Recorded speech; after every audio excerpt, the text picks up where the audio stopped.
Once upon a time, in a quaint suburban neighborhood, there lived a loving family named the Johnsons. The heart and soul of the Johnson family was their beloved dog, Max, a cheerful golden retriever. Max had been a faithful companion for many years, bringing joy and laughter to the household with his boundless energy and unwavering loyalty.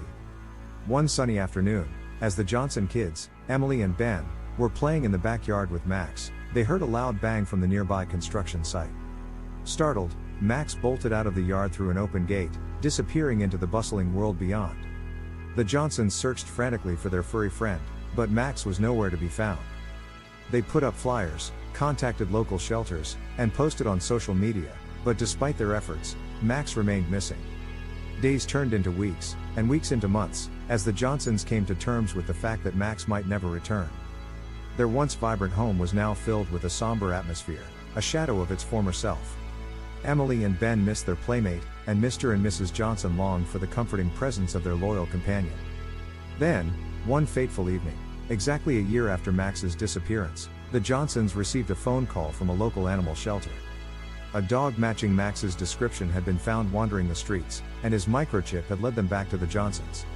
The family was overjoyed and rushed to the shelter to bring Max back home. When they arrived, the shelter staff brought Max out, but something was different. His once shiny golden coat now appeared dull, and his eyes, which were once filled with warmth and affection, seemed cold and distant. Max walked with an eerie grace, and his demeanor was oddly reserved. Nevertheless, the Johnsons were overjoyed to see their long-lost friend, and they took him home. They assumed that Max had simply been through a rough year on the streets and needed time to readjust to his old life. As days turned into weeks, it became clear that Max was not the same dog they had lost. He showed an unsettling fascination with darkness, often wandering off alone at night and returning covered in mysterious substances. He began growling at shadows, and his once playful demeanor had turned into a brooding silence. One evening, as a thunderstorm raged outside, Max's transformation took a sinister turn.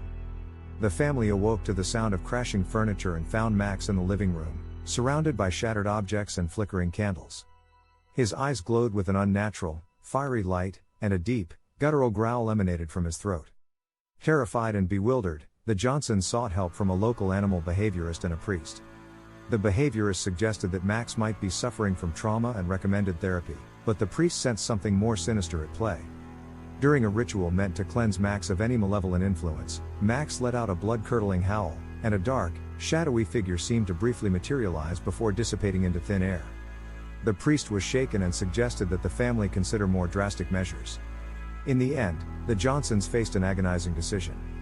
They couldn't bring themselves to part with Max, but they also couldn't ignore the growing malevolence that had taken hold of him. They decided to seek the help of a renowned exorcist, hoping to save their beloved dog from whatever demonic force had taken hold.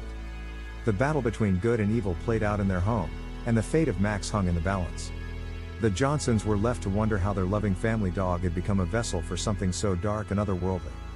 In the end, the outcome remained uncertain, and the once happy Johnson household was forever changed by the return of their beloved but now hauntingly altered companion, Max.